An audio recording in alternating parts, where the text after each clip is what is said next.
let's go into this week's Play of the Week.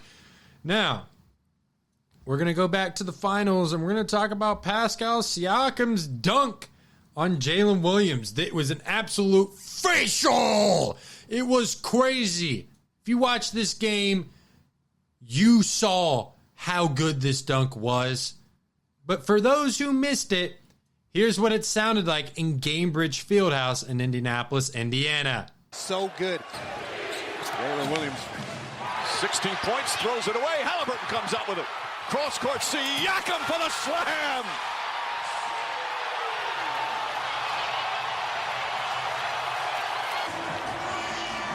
Siakam falling away, puts it in at the buzzer.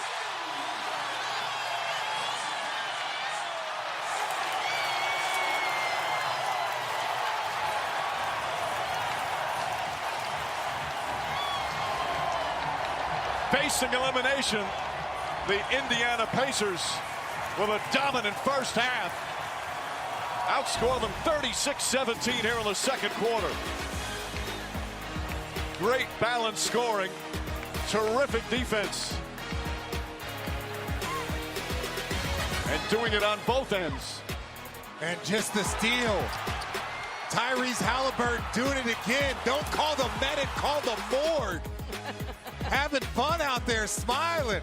Look at him, left hand, talking to him.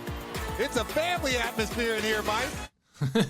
That was actually a good line, Richard Jefferson. Shout out. And Mike Breen's just such a good play-by-play. I mean, I would sit here and say Mike Breen's probably the greatest play-by-play announcer ever, in my opinion. Let me know what you guys think in the comments about that take. But I mean, Siakam, he had his second double-double of this finals. He hit a buzzer beater at the end of the first half. That dunk was nuts. Pascal Siakam, if the Pacers want to win Game 7, he's going to have an historic game. He's going to have to go for 30. And the Pacers have gotten one in OKC. They know they can get one. That's where I'm kind of looking at in this Game 7 is like, okay, like,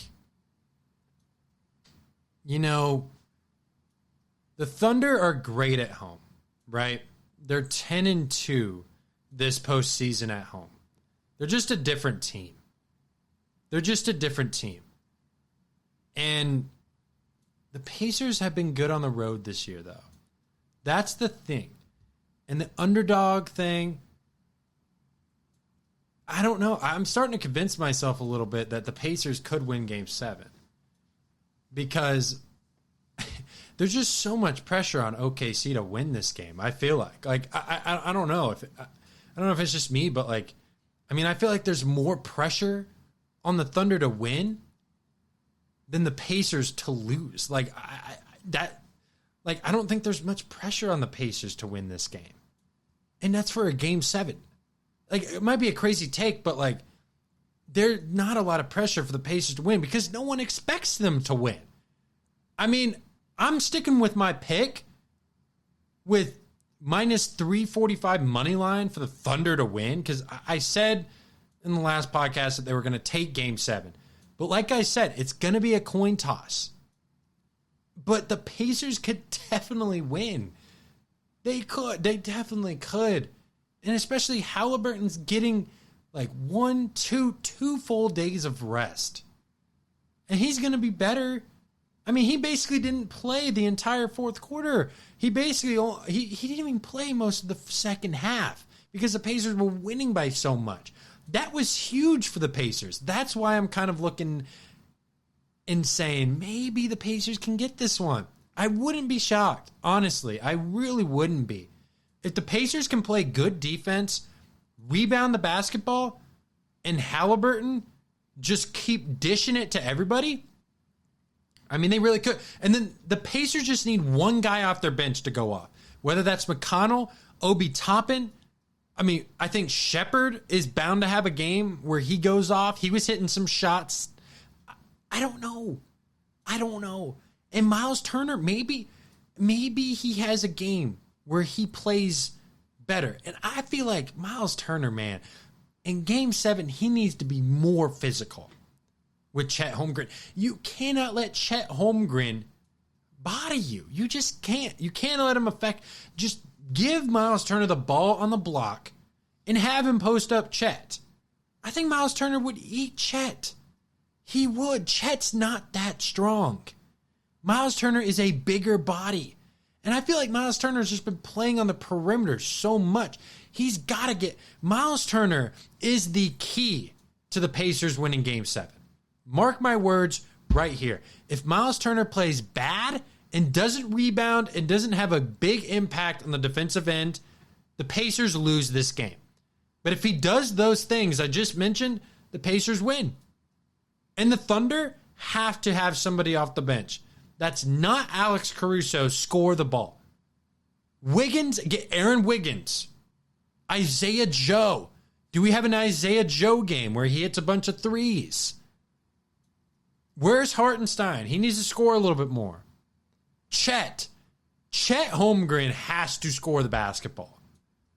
J-Dub, I don't expect J-Dub to have 40 like he did in Game 6 because that was a clinic. I don't expect Shea and J-Dub to have 71 combined points in Game 7 like they did in Game 5. I'm just not expecting that. I'm just not. 40 points in Game 5. Great. But he's not going to get it in Game 7. I just don't think so.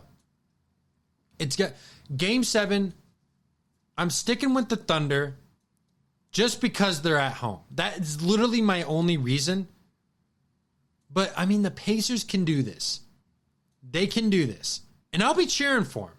Honestly. Like, I think it'd be a great story.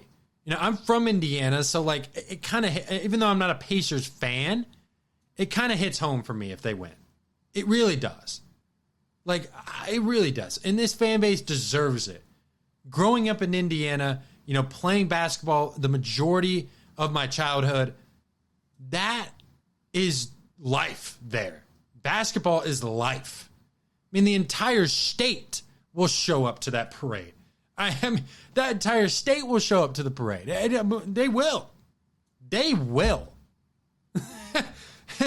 And one more stat before we get you guys out of here. Teams forcing Game 7 are 9-10 all time in the NBA Finals. And this is the 20th Game 7 ever. So, I mean, will the Pacers make it 10-10 all time for teams who force the Game 7? Or will the Thunder make it 9-11? Talk to me, baby. Talk to me nice. I'm from another world, baby, yeah. Broadway paradise. They think I'm way too cold, cause I put my